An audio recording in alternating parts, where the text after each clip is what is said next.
اعوذ باللہ من الشیطان الرجیم، بسم اللہ الرحمن الرحیم۔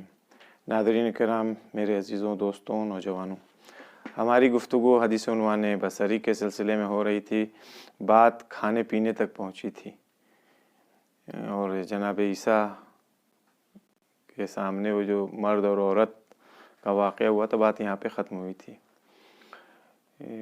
اب اس کے آگے اس میں ذرا سا کھانے والے چیپٹر میں ایک ضروری بات کچھ رہے گی جس کی طرف اشارہ کرنا ضروری ہے۔ آداب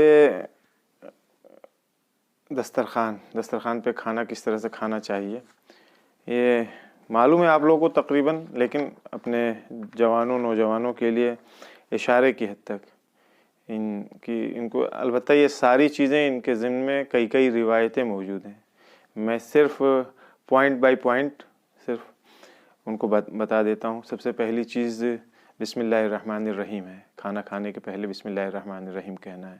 خود بسم اللہ کے سلسلے میں کہ ہر کام جو بغیر بسم اللہ کے شروع ہوتا ہے فہو ابتر، حدیث میں ہے کہ وہ ابتر ہے، ناقص ہے وہ کام، شیطان حلول کر جاتا ہے اس کام میں، لہذا ہر کام کے پہلے خاص طور سے کھانا کھانے کے پہلے بسم اللہ الرحمن الرحیم کہنا چاہیے۔ اس کے بعد امام حسن علیہ السلام نے کچھ سفارش کی ہے، کچھ چیزوں کو بیان کیا ہے دسترخوان کے سلسلے میں، وہ ابھی یہ پوائنٹس ہو جائیں پھر اس کی طرف اشارہ کرتا ہوں۔ ہاتھ کا دھونا کھانا کھانے کے پہلے اور کھانا کھانے کے بعد، اس کی بھی بڑی فضیلت ہے۔ کھانا کھانے کے پہلے اور کھانا کھانے کے بعد، یعنی اسٹارٹنگ اور اینڈ دونوں جو ہے نمک سے ہو دسترخوان کے اوپر، اور ایک دم گرما گرم کھانا، ایک دم ٹھنڈا کھانا اسے نہیں کھانا چاہیے۔ اور دسترخوان پر کھانا کھاتے وقت کوئی چیز دسترخوان پر گر جائے تو اسے اٹھا کر کے کھانا چاہیے، لیکن اگر کوئی انسان گھر کے باہر کہیں کھانا کھا رہا ہے، کہیں پارک میں ہے، سڑک پر کہیں کنارے بیٹھ کے کھا رہا ہے، اگر کوئی چیز گر گئی ہے تو اسے پرندوں کے لیے، دوسرے جانوروں کے لیے چھوڑ دے، لیکن اگر دسترخوان پر گھر میں بیٹھ کے کھا رہا ہو، کوئی چیز گر گئی ہے دسترخوان کے اوپر تو اسے اٹھا کر کے کھانا چاہیے۔ اور کیونکہ چاہے وہ آپ کا گرا ہوا ہو یا کسی دوسرے بندے مومن کا، اس کے اندر شفا ہے۔ سور المومن فیہ شفا، مومن کے جوٹھے میں شفا ہے۔ البتہ آج کل کورونا ہے، لہذا خیال رکھیے گا ان چیزوں کا۔ اور کھانا ہو یا پانی، کھانے والی کوئی چیز ہو یا پانی والی، مثلا گرم ہوتا ہے کھانا تو اسے پھونک رہے ہیں، یا چائے ہے پھونک کر کے پی رہے ہیں ٹھنڈی کر کے، تو یہ اس میں پھونکنا یہ صحیح نہیں ہے، نہیں پھونکنا چاہیے۔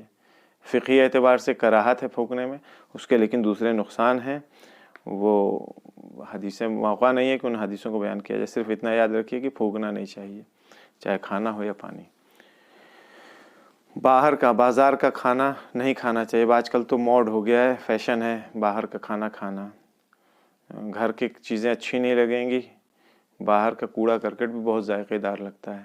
پیغمبر اسلام، مجبوراً اس حدیث کو نقل کر رہا ہوں کیونکہ طے یہ تھا کہ حدیث نہیں بیان کروں گا، صرف پوائنٹ آؤٹ کروں گا۔ پیغمبر اسلام صلی اللہ علیہ وآلہ وسلم نے فرمایا ہے، منع کیا ہے انہوں نے، کس چیز کے لیے؟ باہر کا کھانا کھانے کے لیے۔ فرماتے ہیں کہ بازار کا کھانا کھانے سے انسان کو پیسی، جو جلد کی بیماری ہوتی ہے وہ اس کو ہو جاتی ہے، پیسی کا مرض لے کر کے آتا ہے بازار کا کھانا۔ البتہ چونکہ معلوم ہے آپ کو بازار کا کھانا ہائیجینک نہیں ہوتا ہے، اس کے اندر تازی چیزیں نہیں ہوتی ہیں، گھر میں جو چیزیں پکتی ہیں وہ ہائیجینک ہوتی ہیں، تازی ہوتی ہیں، اس کا رکھ رکھاؤ ہوتا ہے قاعدے سے۔ ماں ہو، بہن ہو، گھر کی دوسری خواتین ہو، بیوی ہو، یہ جو پکاتی ہیں تو دیکھ بھال کے پکاتی ہیں، صحیح چیز پکاتی ہیں۔ بازار میں ان چیزوں کی کوئی رعایت نہیں ہوتی ہے۔ یقین نہیں ہو، کسی دن کسی کچن میں چلے جائیے گا بازار کے کسی ریسٹورنٹ، کسی ہوٹل والے کے پاس، نزدیک سے تماشا دیکھ لیجیے گا۔ کھانا کھانے کے بعد خلال کرنا، دانتوں کو خلال کے ذریعے، یا جو تھریڈ آتا ہے، دھاگا آتا ہے دانتوں کو صاف کرنے والا، اسے صاف کرنا چاہیے۔ یہ ساری چیزیں آداب غذا خوردن، کھانا کھانے کے آداب میں آتی۔ اس کے بعد برش کرنا سونے کے پہلے۔ اگر برش کرنے کے سلسلے میں تو حدیث بھی ہے کہ واجب کر دیتے ہر نماز کے پہلے اور کھانا کھانے کے بعد رسول اللہ، اگر امت کے اوپر مشقت کا ڈر نہ ہوتا تو یہ چھوٹی چھوٹی چیزیں ہیں جس کا خیال رکھنا ہے۔ اب آئیے وہ امام حسن مجتبیٰ علیہ الصلوۃ والسلام کیا فرماتے ہیں۔ حضرت فرماتے ہیں کہ ہر مسلمان کے اوپر لازم ہے کہ وہ 12 دسترخوان کے اوپر یعنی کھانا کھانے کے لیے جب بیٹھے حاضر ہو تو وہ 12 چیزوں کے اوپر یعنی 12 خصوصیات ہیں جن کا جاننا ہر انسان کے لیے ضروری ہے. صرف جاننے کی حد تک نہیں بلکہ عمل کرنے کے لیے امام فرما رہے ہیں. اب وہ 12 چیزیں کیا ہیں جس کو کہہ رہے ہیں کہ پہچاننا ضروری 12 خصوصیات؟ ان 12 میں سے 4 چیزیں ضروری ہیں، لازم ہیں، امام فرما رہے ہیں. 4 چیزیں مستحب ہیں اور 4 چیزیں آداب میں سے ہے کھانا کھانے کے. وہ چیزیں جو لازم ہیں اور واجب ہیں وہ کیا ہے؟ سب سے پہلی چیز شناخت، معرفت ہے، پہچاننا ہے نعمت کو کہ ہم کیا کھا رہے ہیں اور یہ نعمت جو ہمارے پاس ہے اس کا مالک اور صاحب کون ہے، کس نے ہمیں یہ نعمت عطا کی، یہ واجب اور ضروری ہے. دوسری چیز خوشنودی، ہم یہ نعمت جو ہمارے پاس ہے ہم کیوں کھا رہے ہیں؟ صرف اپنا پیٹ بھرنے کے لیے، اس گڈھے کو بھرنے کے لیے؟ تو کسی چیز سے بھی بھر سکتا ہے آدمی، نہیں، پروردگار عالم کی خوشنودی کے لیے. اس نے یہ جسم دیا ہے ہمیں، اس کی حفاظت کرنا ہماری ذمہ داری ہے. ہمارا جسم سالم رہے گا، ہمارا پروردگار ہم سے راضی رہے گا، اس کی خوشنودی کے لیے ہم کھا رہے ہیں. تیسری چیز بسم اللہ الرحمن الرحیم کہنا، یہ ضروری ہے. اور چوتھی چیز پروردگار عالم کا شکر ادا کرنا. یہ 4 چیزیں واجب ہیں. اب وہ 4 چیزیں جو مستحب ہیں، ہاتھوں کا کھانا کھانے کے پہلے اور کھانا کھانے کے بعد دھونا. البتہ یہاں پہ اور دوسری باتیں ہیں کہ پوچھنا چاہیے نہیں پوچھنا چاہیے، اپنے چہرے پر لگانا چاہیے، چہرہ نورانی ہوتا ہے، جب تک ہاتھ بھیگا رہے گا برکتیں نازل ہوتی رہتی ہیں. کھانا کھاتے وقت بائیں پیر کے اوپر بیٹھنا. آج کل تو کھڑے ہو کر کے کھانے کا فیشن ہے، لیکن اسلام کیا کہہ رہا ہے؟ بیٹھ کر کے کھائیے، وہ بھی بائیں پیر کے اوپر بیٹھ کر کے، بائیں پیر کے اوپر بیٹھ کر کے کھائیے. کھانے کو 3 انگلیوں سے، یہ 3 انگلیاں، یہ لقمہ اس طرح سے بنا کر کے کھانے کے لیے 3 انگلیوں سے کھانا کھائیں. یہ نہیں کہ مٹھی میں اٹھایا اور بھرنا شروع کر دیا، یہ وحشی پنا جنگلیوں کی علامت ہے. انسان اور وہی مسلمان انسان، اس کی علامت یہ ہے، سیرت میں ہے، پیغمبر اسلام کی بھی سیرت میں، دوسرے معصومین کی بھی سیرت میں ہے کہ 3 انگلیوں سے کھانا کھاتے تھے، 3 انگلیوں سے لقمہ بناتے تھے اور اسے کھاتے تھے. اور اس میں اگلی بات جو مستحب ہے وہ کھانے کو خوب اچھی طرح سے چبا کر کے کھانا. اور نہیں، اس میں اگلی چیز جو ہے چوتھی چیز، وہ کھانے کے بعد انگلیوں کا صاف کرنا ہے. کھانا ہاتھ سے کھا رہے ہیں، ہاتھوں میں لگ گیا ہے کھانا، تو انگلیوں کو صاف کرے آدمی. اپنے یوں نہیں کہ ٹیشو پیپر سے صاف کیا اور پھینک دیا، نہیں، اپنے منہ میں لے جائے اور اس کو اپنی زبان سے صاف کرے. یہ وہ چیزیں ہیں جو برکت لے آتی ہیں دسترخوان کے اوپر، کھانے میں برکت دیتی ہیں، جسم کو بھی لگتا ہے. اب وہ 4 چیزیں جو آداب میں سے ہیں کھانا کھانے کے، حضرت فرما رہے ہیں کہ داہنے ہاتھ سے کھانا کھائے، چھوٹے چھوٹے لقمے کھانے ہیں، کھانے کو خوب اچھی طرح چبا کر کے کھانا ہے. اور سب سے زیادہ امپورٹنٹ، کھانا کھاتے وقت ان کے اگل بغل سامنے پڑوسی کے چہرے کے اوپر نگاہ نہیں کرنا ہے. اپنے کھانے کی طرف نگاہ رہے، دوسرے کے کھانے پر دماغ اور دھیان نہیں رکھنا ہے. یہ وہ چیزیں ہیں جو کل کی باتوں کی تکمیل تھی. اور اب اس کے بعد حدیث کی طرف مراجعہ کرتے ہیں کہ امام علیہ الصلوۃ والسلام نے عنوان بصری سے 9 چیزیں کہی تھیں. 9 چیزوں میں سے تو 3 چیزیں ہو گئی تھیں، 3 چیزیں آج بیان کرتا ہوں، 3 چیزیں انشاءاللہ کل. فرماتے ہیں وَأَمَّا اللَّوَاتِ فِي الْحِلْمِ، حلم یعنی پہلے بتا دوں، حلم بار بار لفظ حلم آئے گا. حلم کا مطلب بردباری یعنی صبر، حلم کا مطلب صبر ہوتا ہے. لیکن وہ چیزیں 3 چیزیں جو صبر کے بارے میں ہے، حلم کے بارے میں ہے، یہی بتا دو. حلم یعنی حلیم آپ سبھی کھاتے ہیں، حلیم سب کو پسند ہے. حلیم کو حلیم کیوں کہا جاتا ہے؟ اس کے اندر دنیا بھر کے حبوبات، دانے، اناج سب رہتے ہیں، گوشت سب ڈال کر کے اس کو جو کچھ بھی اس میں ڈال دیجئے وہ سب اپنے اندر ایکسیپٹ کر لیتا ہے. ایسا نہیں کوئی چیز اس میں سے نکل کے الگ دکھائی دینے لگی. حلیم کی گھوٹائی ہوتی ہے، سب کچھ جو کچھ ڈالنا اس کے اندر سب ڈال دیے، ڈال کے گھوٹ دیے، پھر آپ تلاش نہیں کر پائیے گا کہ کہاں اس کے اندر کون سی دال ہے، گوشت کہاں گیا، فلاں چیز کہاں گئی، کہاں چاول دکھائی دے رہا، کہاں کچھ بھی نہیں دکھائی دینے، سب مکس ہو جاتا ہے. اس کے اندر جو بھی ڈالیے گا وہ سب اپنے اندر سمیٹتا جائے گا، اکٹھا کرتا جائے گا. اس لیے حلیم کو حلیم کہتے ہیں. اور حلیم حلم یعنی صبر اور بردباری، یعنی پھٹ کے نکلنے والا نہیں ہے، اندر برداشت کا مادہ، قوت کا مادہ، برداشت کی قوت جو ہے اس کے اندر بڑھتی جاتی ہے. امام فرما رہے ہیں، غور سے ان باتوں کو سنیے. فمن قال لك، اگر کوئی تم سے کہے، ان قلت واحدة سمعت عشرا، اگر کوئی تم سے کہے کہ ایک حرف، ایک کلمہ بھی، اگر ایک ورڈ بھی اگر تم نے کہا تو میں تم کو 10 سناؤں گا. ہوتا ہے جب لڑائی ہوتی ہے آدمی کی ایک دوسرے سے، تو تو آدمی کہتا ہے اگر ایک اب تو مارنے والی بات ہوئی، ایک مارو تو میں بتاتا ہوں، ایک مار کے دکھا دو، اور ایک کے بدلے میں وہ کئی 100 مار بھی کھا جاتا ہے. لیکن یہاں پہ بات ہے کہنے زبان کی ہے کہ اگر ایک ورڈ بھی تم نے کہا زبان سے جاری کیا تو میں تم کو 10 سناؤں گا، میں تم کو اس کے بدلے میں 10 جملے کہوں گا. امام فرماتے ہیں اگر کوئی اس طرح سے کہے فقل تو اس سے کہو ان قلت عشرا لم تسمع واحدۃ، اگر تم نے 10 کہا تو تم مجھ سے ایک بھی نہیں سنو گے. تمہارا جتنے 10 کہنے کا دل چاہ رہا ہے تم 10 کہو، میں تم کو جواب میں ایک جملہ بھی نہیں کہوں گا، ایک ورڈ بھی نہیں کہوں گا. پھر فرماتے ہیں ومن شتمک، جو تم کو برا بھلا کہے، تمہارا کیا کہتے ہیں، تمہارا بے احترامی کرے، تمہارے اوپر تہمت لگائے، تمہارے ساتھ گالی گلوچ کرے، تمہیں فحاشی تمہارے ساتھ کرے، تو اس کے ساتھ کیا کرنا ہے؟ فقل لہو، ایسے شخص سے کہو. یہ سب حلم کے سلسلے میں امام فرما رہے ہیں، یہ دوسری بات ہے حلم کی. ایسے شخص سے کہو ان کنت صادقا فیما تقول، وہ باتیں جو تم نے کہی ہیں اگر تم اس میں سچے ہو، فاسأل اللہ ان یغفر لی، تو میں خداوند عالم سے دعا کروں گا، اسے طلب کروں گا کہ وہ مجھے معاف کر دے.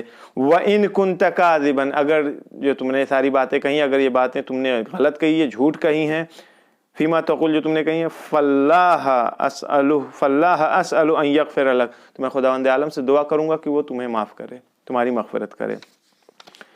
پھر امام کہہ رہے ہیں ومن وعدک بالخنا، اگر کوئی تم کو اس بات کی دھمکی دے کہ میں تم کو گالیاں دوں گا، تمہیں رسوا کر دوں گا، ذلیل کر دوں گا،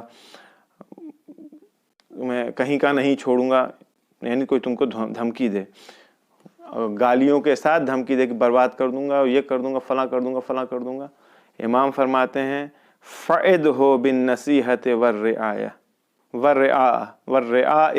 تو ایسے شخص کے ساتھ کیا کرنا ہے؟ تم اس سے یہ کہو کہ میں تمہارا جو جی میں کرنا چاہو کرو، لیکن میں تمہارا خیر خواہ ہوں، میں تمہارے ساتھ خیر خواہی کروں گا، نیکی کروں گا، تمہارے جو حالات ہیں، کنڈیشن تمہارے ساتھ ہے، میں اس کی رعایت کروں گا، میں تمہارا اس طرح کا جیسا تم ہمارے ساتھ کر رہے ہو ہم اس طرح کا تم کو جواب نہیں دیں گے. حدیث کا ایک حصہ باقی ہے، یعنی وہ 9 چیزوں میں سے 6 چیز ہو گئی، ایک 3 چیز اور آخری چیز باقی، انشاءاللہ وہ کل اس کو بیان کریں گے. اب آئیے حلم کے سلسلے میں ذرا سا 1-2 باتیں. حلم اور صبر و بردباری یہ جو ہے بڑی فضیلت ہے. امام صادق علیہ الصلوۃ والسلام نے حلم کو رکن علم قرار دیا ہے. علیک بالحلم، تم لوگوں کو حلم اختیار کرنا چاہیے. فإنہ رکن العلم، رکن کہتے ہیں پلر کو. حلم جو ہے وہ علم کا پلر ہے، نالج کا پلر ہے. اگر انسان کے پاس علم ہے اور حلم نہیں ہے تو اسے کسی کام کی نہیں، گویا اس کے پاس علم ہی نہیں ہے. یعنی ایک ایسی بلڈنگ جو بغیر پلر کے کھڑی ہو سکتا ہے، ناممکن سی چیز ہے. امیر المومنین فرماتے ہیں کہ لن یثمر العلم حتی یقارنہ الحلم، کوئی بھی علم اس وقت تک اپنے نتیجے تک نہیں پہنچ سکتا ہے، علم اپنے کسی بھی نتیجے تک نہیں پہنچ سکتا جب تک اس کے اندر حلم نہ ہو. علم حلم کے ساتھ ہوتا ہے. آپ نے دیکھا ہوگا کہ درخت اگر پھلدار نہیں ہے تو سیدھے تنا کھڑا رہے گا، اسے اکڑا ہوا، میں نے پہلے بھی اس بات کو کہا تھا. لیکن اگر اس کے اوپر پھل ہوگا تو ڈالیاں اس کی جھکتی چلی جائیں گی. حضرت فرماتے ہیں العلم اصل الحلم، علم جو ہے وہ اصل علم ہے، علم اصل علم ہے، علم کی حقیقت صبر ہے. والحلم زینت العلم، اور حلم جو ہے وہ علم کی زینت ہے، اس کی خوبصورتی ہے. اس سلسلے میں باتیں بہت زیادہ ہیں. خود حلم کا ایک چیپٹر ایسا ہے کہ جس کے اوپر کم سے کم بہت ان شارٹ کم سے کم 1 مہینہ آدمی آرام سے بول سکتا ہے، آرام سے 1 مہینہ اس کے اوپر گفتگو کی جا سکتی ہے. حلم کا فائدہ کیا ہے؟ حلم کا فائدہ یہ جب انسان حلیم ہوگا، صبر اور بردباری اس کے اندر ہوگی تو بالحلم تکثر الانصار. کون دنیا میں ایسا ہے جو یہ نہیں چاہتا کہ اس کے چاہنے والے، اس کے دوست احباب زیادہ ہوں؟ ایک انسان کھڑوس ٹائپ کا ہو، متکبر ٹائپ کا ہو، اس کے اندر ذرہ برابر صبر نام کی کوئی چیز نہ، اس سے کوئی بات کرنا پسند نہیں کرے گا، نہ اس کے ساتھ کوئی اٹھنا چاہے گا، نہ بیٹھنا چاہے گا، نہ میل ملاپ رکھے گا، نہ آئے جائے گا. لیکن اگر حلیم ہے، حلم اس کے اندر پایا جاتا ہے تو یہ حلم لوگوں کے دلوں کو اس کی طرف جذب کرے گا، لوگ اس کی طرف مجذوب ہوتے چلے جائیں گے. ائمہ اطہار علیہ الصلوۃ والسلام حلم کے پیکر تھے. کیسے یعنی اپنے نہیں دوسرے کیسے جذب ہوتے چلے جاتے ہیں. پہلے بھی بیان کر چکا ہوں, آپ آج کی دنیا میں بھی دیکھتے ہیں حق اور انصاف والا, اگر کسی کے پاس ذرہ برابر بھی انصاف اور حق ہے, عقل ہے, اس کے پاس شعور ہے, تو ایسے افراد کی طرف جذب ہوتا ہے. بزرگی عمر میں اور نسب کی بزرگی نہیں ہے, بلکہ اخلاقی بزرگی ہونی چاہیے. ان اخلاقی بزرگیوں میں سے حلم ہے. الحلم رأس الریاست, سب سے بڑی بزرگی اور ریاست جو ہے وہ حلم ہے. حلم کے ذریعے ہی انسان اپنے دشمنوں کے اوپر فتح اور پیروزی حاصل کرتا ہے, کامیابی حاصل کرتا ہے. من حلم من عدوہ ظفر بہ, کوئی اپنے دشمن کے سلسلے میں, امام علی علیہ السلام فرماتے ہیں کہ کوئی اپنے دشمن کے سلسلے میں اگر حلم اختیار کر لے تو وہ اپنے دشمن کے اوپر فتح یاب اور پیروز ہو جائے گا, جیت جائے گا اس کے سامنے. حلم کے ایک فائدہ یہ ہے کہ بلاؤں سے, آفتوں سے انسان محفوظ رہتا ہے. قرآن مجید کی سورہ فرقان کی 63 نمبر کی آیت ہے, معروف آیت ہے, وَعِبَادُ الرَّحْمَنِ الَّذِينَ يَمْشُونَ عَلَى الْأَرْضِ حَوْنًا وَإِذَا خَاطَبَهُمُ الْجَاهِلُونَ قَالُوا سَلَامًا. خداوند عالم کے بندوں میں سے وہ لوگ جو زمین کے اوپر نرمی سے آہستہ آہستہ, یعنی اچھل کود کرتے ہوئے نہیں, نرمی سے راستہ چل رہے ہوتے ہیں, اور کوئی اگر جاہل انسان ان کو خطاب کرتا ہے تو وہ اس کا جواب نہیں دیتے اس کی جہالت کے اعتبار سے, بلکہ کہتے ہیں سلامت رہو, اس کو سلام کر کے آگے بڑھ جاتے ہیں. امام صادق علیہ السلام فرماتے ہیں, جب اچھی حدیث ہے, بہت پیاری حدیث ہے, ہمیشہ ہوتا ہے ہمارا حال کیا ہے جب دیکھیں گے دو لوگ لڑ رہے ہوں تو ہم پیچھے سے لیہو کرتے ہیں. لیہو کا مطلب ہے کہ اس کو چڑھاتے ہیں, ہاں مارو مارو مارو. البتہ تقاضا اس سیشن کا یہ نہیں ہے کہ میں اپنی زبان گندی کروں. لڑکے جوان ہوں, نوجوان ہوں, بڑے ہوں, بزرگ ہوں, سب آ کر کے ایک اس کے سپورٹر میں, ایک دوسرے کے سپورٹر میں ہو جاتے ہیں. دونوں طرف سے چڑھاتے ہیں لوگ کہ یہ اگر گالی گلوچ تک ہے تو مار پیٹ تک ہو, مار پیٹ تک اگر بات چل رہی ہے تو اس میں اسلحہ نکال لے آدمی. یعنی کافی حد تک لوگ آگ لگاتے ہیں کھڑے ہو کر کے, بجائے اس کے کہ فتنہ خاموش کرے. امام صادق علیہ السلام دیکھیے حلم کی اہمیت کے سلسلے میں حضرت کیا فرما رہے ہیں, کہتے ہیں کہ جب دو جاہل, دو لوگوں کے درمیان میں اختلاف و لڑائی ہو رہی ہوتی ہے تو خداوند عالم کی طرف سے دو فرشتے نازل ہوتے ہیں. بہت پیاری حدیث ہے یہ حدیث, اصول کافی میں جلد 2 صفحہ 122 کے اوپر موجود ہے, دیکھیے گا. جب دو لوگوں کے درمیان لڑائی ہوتی ہے تو خداوند عالم کی طرف سے دو فرشتے نازل ہوتے ہیں, اور وہ شخص جو, بھائی ظاہر سی بات ہے دو میں لڑائی ہو رہی ہے تو ایک صحیح ہوگا دوسرا غلط ہوگا, ایک جاہل ہوگا دوسرا اس جاہل کے مقابلے میں کیا کہتے ہیں نادان نہیں ہوگا, آشنا ہوگا, جانتا ہوگا چیزوں کو. تو یہ دو فرشتے آتے ہیں, یہ جاہل کے پاس آتے ہیں, آ کر کے اس سے کہتے ہیں ہاں شاباش, بولتے رہو بولتے رہو بولتے رہو, بولو بولو, جی میں آئے تم بولو. قلتا قلتا قلتا, یہ تم نے یہ بولا, تم نے یہ بولا, تم نے یہ بولا. انت اہل لما قلت ستجزی بما قلت, جو کچھ تم نے کہا ہے نا, جو کچھ تم کہہ رہے ہو, جو تم نے کہا ہے, ان تمام چیزوں کے حقدار تم خود ہو. فرشتے کس سے کہہ رہے ہیں؟ جاہل انسان سے. ان تمام چیزوں کے حقدار, جو کچھ بھی تم باتیں کر رہے ہو, زبان پہ جاری کر رہے ہو, ان تمام چیزوں کے حقدار تم ہو, تمہارے لیے مناسب ہے یہ ساری چیزیں. اور پھر فرماتے ہیں کہ اس کے بعد ستجزی بما قلت, تم کو معلوم جزا ملے گی بہت جلدی, تم کو جو کچھ تم نے کہا ہے بہت جلدی تم کو خدا کی طرف سے اس کی جزا, یعنی ظاہر سی بات ہے عذاب ہی ملے گا اس کے نتیجے میں, تم کو اس کا جو بھی پنشمنٹ ہوگا وہ تم کو ملے گا, خداوند عالم دے گا. پھر اس کے بعد وَيَقُولَانِ لِلْحِلْمِ, اس کے بعد سے یہ دونوں فرشتے اس شخص کے پاس جاتے ہیں, دوسرا طرف جو ہوتا ہے, دوسری پارٹی ہوتا ہے جو اس کی باتیں سن رہا ہوتا ہے, اس سے جا کر کے کیا کہتے ہیں, صبرت وحلمت, تم نے صبر کیا ہے, تم نے حلم سے کام لیا ہے. سیغفر اللہ لک, پروردگار عالم بہت جلدی تمہاری گناہوں کو معاف کر دے گا.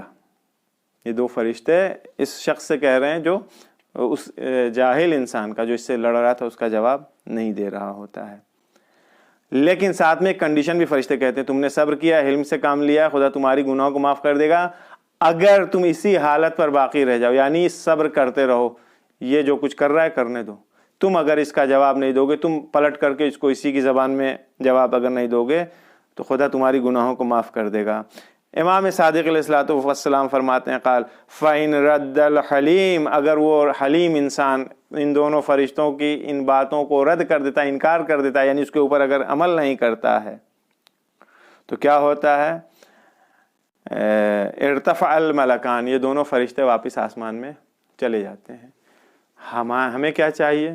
ہمیں بھی ان چیزوں کو صرف سننے کے لیے بیان نہیں کیا جا رہا ہے، بیان اس لیے کیا جا رہا ہے کہ اگر کہیں آگ لگی ہو تو اس آگ کو خاموش کرنے کی کوشش کرنی چاہیے، کیونکہ جب لڑائی ہوتی ہے تب بھی فرشتے موجود رہتے ہیں، جاہل کو بھی سمجھاتے ہیں، عالم کو بھی سمجھاتے ہیں، لڑو نہیں، صبر کر رہے ہو، خدا تمہاری گناہوں کو معاف کرے گا، تم اگر یہ جتنی باتیں تم نے کہی یہ ساری غلط ہیں، تم خود اس کے حقدار ہو، تم کو خدا ابھی اس کی سزا دے گا تم کو۔ تو ہمیں ان چیزوں کا خیال رکھنا چاہیے۔ امام رضا علیہ الصلوۃ والسلام فرماتے ہیں لا یکون الرجل عابدا، کوئی انسان اس وقت تک عابد بن ہی نہیں سکتا، عبادت گزار بن ہی نہیں سکتا ہے، حتی یکون حلیما، جب تک کہ اس کے اندر صبر اور بردباری کا مادہ ایجاد نہ ہو جائے، جب تک وہ حلیم نہ بن جائے، اس کے اندر حلم ایجاد نہ ہو جائے۔ ہم اگر عبادت کرتے ہیں پروردگار عالم کی، ہم اس کی بندگی کرتے ہیں، ہم اپنے آپ کو اگر عالم نالجیبل مین کہتے ہیں کہ میرے اندر علم ہے، ضروری نہیں علم کا مطلب علم قرآن، علم حدیث اور دین کی ہی بات میں نہیں کر رہا ہوں، جنرل بات کر رہا ہوں۔ اگر میں میتھمیٹکس کا عالم ہوں، فزکس کا عالم ہوں، ہندی کا گیاتا ہوں، اردو کا عالم ہوں، کسی بھی چیز کا میں بہت اچھا باورچی ہوں، پکانے کا میرے پاس علم ہے، میں بہت اچھا ٹیلر ہوں، میرے پاس سلنے کا علم ہے، اگر میں اپنے آپ کو کسی بھی فیلڈ کا عالم سمجھتا ہوں تو ہمیں اپنے اندر صبر اور برداشت کا مادہ ایجاد کرنا ہوگا، ورنہ بغیر صبر اور ایجاد کے ہم اگر عبادت کر رہے ہیں تو یہ ساری عبادتیں بیکار ہیں، یعنی ہم نے خداوند عالم کی عبودیت نہیں کیا، اس کی بندگی انجام نہیں دیا ہے، خدا کی صحیح عبادت ہم نہیں کر رہے ہیں۔ ضروری یہی ہے کہ ہم اپنے اوپر کنٹرول رکھیں، صبر سے کام لیں۔ البتہ یہ ساری باتیں ان کی لیمٹس ہے، ایک وقت یہ ہے کہ انسان واقعاً توہین کر رہا ہے، بار بار آ کر کے وہ ہماری توہین کرتا ہے، بار بار آ کر کے ہم سے لڑتا ہے، بار بار وہ ہمارے ساتھ جسارت کر رہا ہے، خدا نخواستہ ہمارے ناموس کی توہین کر رہا ہے، تو وہاں پہ پھر اگر وہ ایک مار رہا ہے تو وہاں پہ پلٹ کر کے 10 مارنا ہی ضروری ہے تاکہ فتنہ خاموش کیا جا سکے۔ پروردگار عالم کی بارگاہ میں دعا گو ہیں کہ اس مہینے کے بچے ہوئے ایام گزر گیا، ختم ہو گیا ماہ مبارک رمضان، بچے ہوئے چند دن باقی ہیں، اس میں اگر اب تک ہم سے راضی نہیں ہوا ہے، ہماری گناہوں کو اس نے نہیں بخشا ہے، تو پروردگار عالم اپنی رحیم اور کریم پروردگار اپنی رحمت اور اپنے لطف و کرم سے ہم تمام لوگوں کی گناہوں کو بخش دے۔ اللہ اس منحوس وبا کا سایہ اس دنیا سے جلد از جلد اٹھا لے مالک، اور وہ افراد جو ہمارے درمیان سے جا چکے ہیں ان کی مغفرت فرما، ہم لوگوں کو تمام لوگوں کو، تمام مسلمین مومنین، تمام انسانوں کو اس وبا سے محفوظ رکھ۔ والسلام علیکم ورحمۃ اللہ وبرکاتہ۔